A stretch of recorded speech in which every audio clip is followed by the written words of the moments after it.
UDPS viva na lobi boye ngai na bengi bino mpona koyebisa bino boye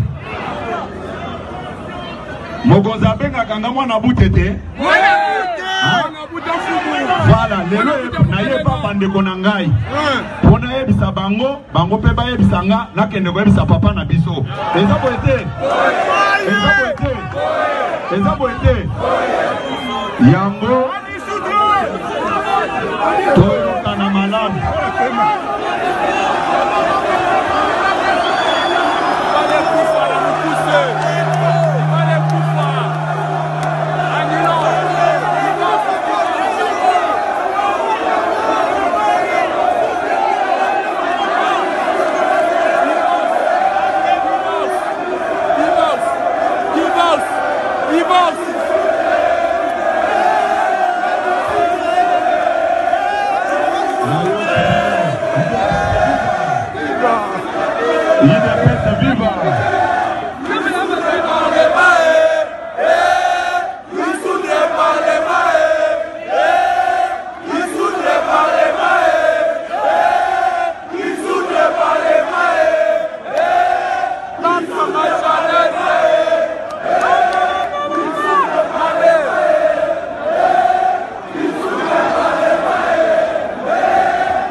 na lobi boye ngai na bengi bino mpona koyebisa bino boye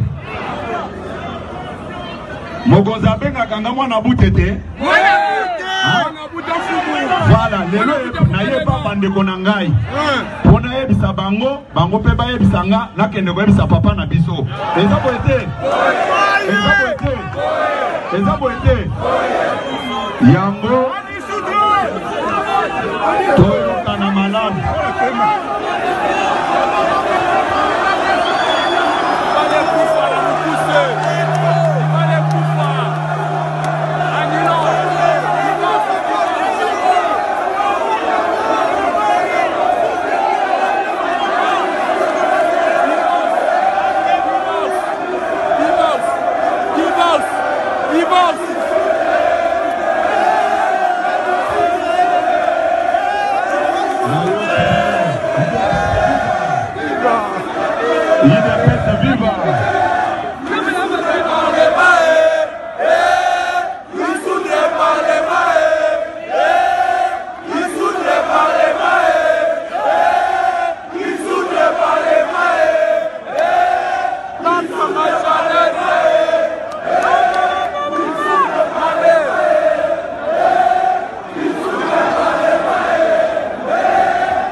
na lobi boye ngai na bengi bino mpona koyebisa bino boye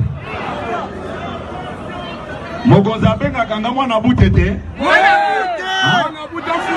voilà lelo nayeba bandeko na ngai mpo nayebisa bango bango mpe bayebisa nga nakende koyebisa papa na biso eza boye te eza boye te yango toyokana malamu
Vous savez, il y a une forme de corruption.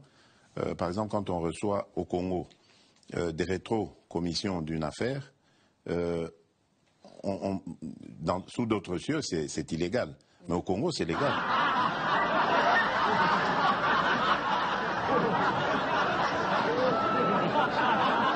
Vous savez, il y a une forme de corruption. Par exemple, quand on reçoit au Congo des rétro-commissions d'une affaire, sous d'autres cieux, c'est illégal. Mais au Congo, c'est légal.